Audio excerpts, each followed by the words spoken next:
un reconocimiento de mi trabajo, ya comienzan a hablar de mi obra, lo que me asusta también, pero después me reconcilié un poco con eso porque soy abuelo también hace poco y tal vez uno llega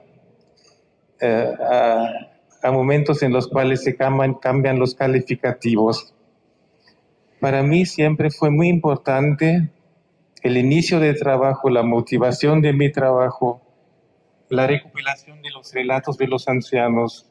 Por el año 2000 me di cuenta que no sabemos nada del proceso, por qué viven ahora en estas comunidades encimados y en el año 2000, hace 70 años, les pertenecía todo el Chaco. Pero me olvidé de algo. Quiero primero expresar mi gran alegría porque está mi señora y mi hija y nuestro sobrino.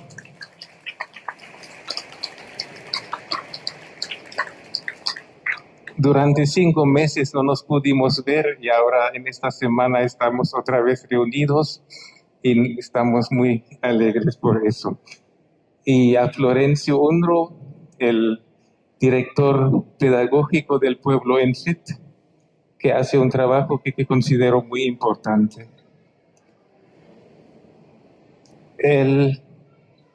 Entonces comenzamos a visitar a los ancianos para que nos contaran de su vida y del proceso de llegar a las comunidades.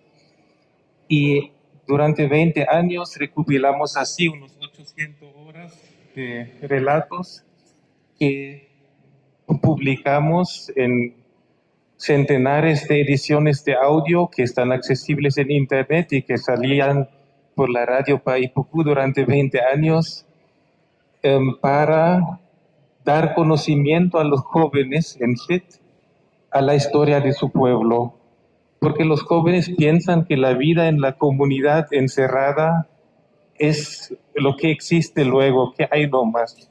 Ya no saben que su pueblo se movía libremente en todo este espacio del Chaco Central.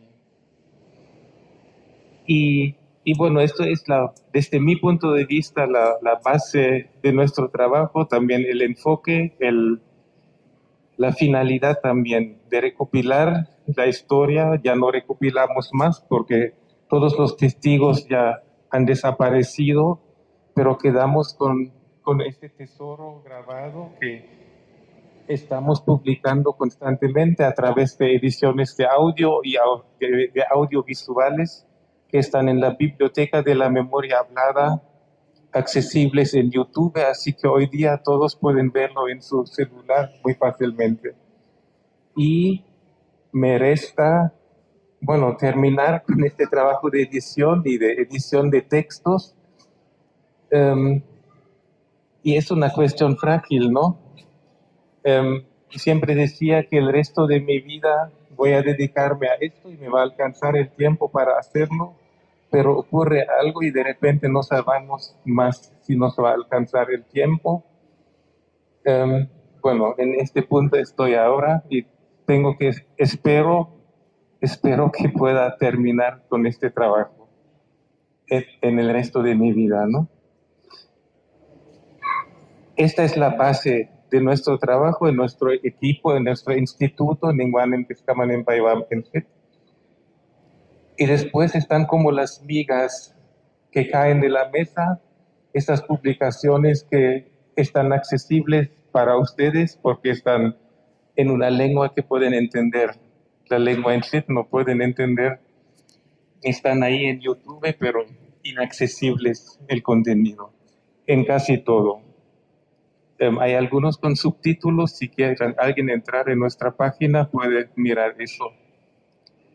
Y en este trabajo, en castellano, en los análisis, trato de describir la vida en las comunidades, trato de trazar este trayecto histórico hasta este encarcelamiento que no fue voluntario, y trato de reflejar el dolor que hay ahí, el dolor escondido que nadie expresa y que de fuera tampoco nadie sospecha o quiere sospechar.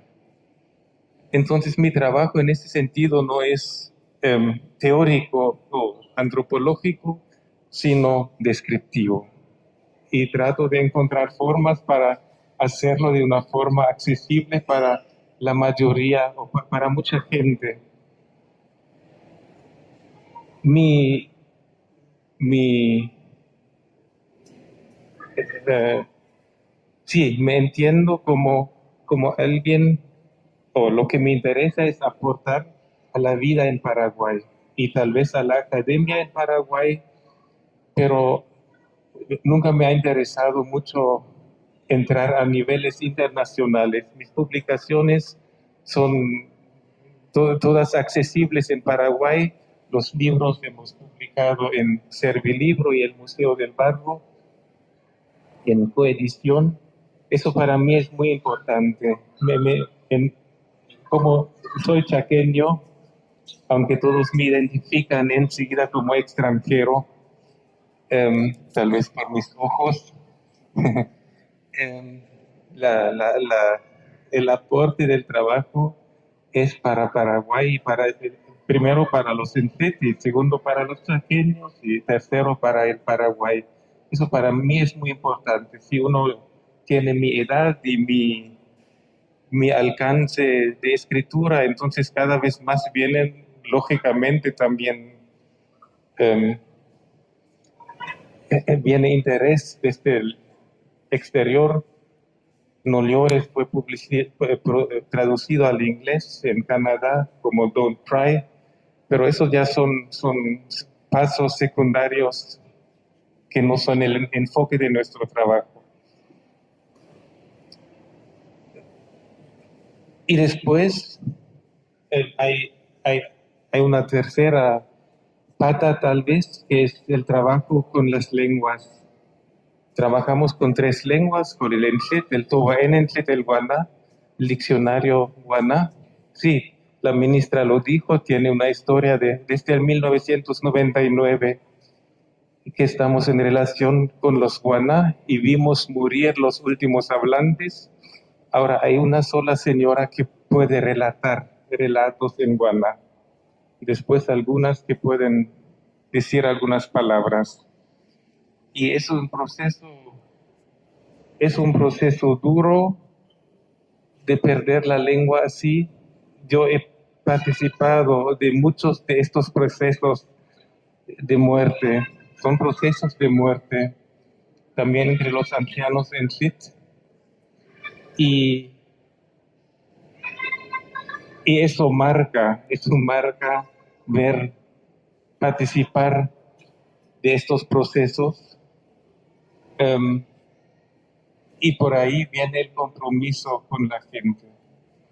Porque si uno comienza a acompañar a personas que están en un proceso de morir, uno tiene que decidirse si los acompaña o si los deja solo. Y eso es algo que este proceso de acompañar a estos dolores es algo que varias de las personas que están aquí comparten conmigo y que crea lazos muy fuertes también entre nosotros, que ahora en estos días en los cuales yo necesitaba de amigos, se volvieron muy visibles para mí.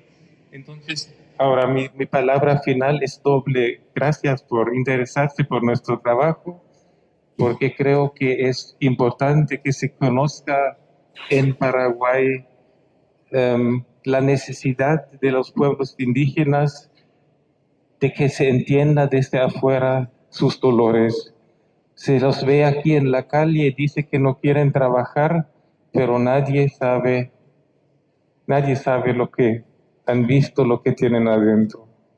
Y la segunda palabra final es muchas gracias por mis amigos que a mí han hecho de este año difícil un año en el cual ha prevalecido la alegría por estar con ellos. Muchas gracias.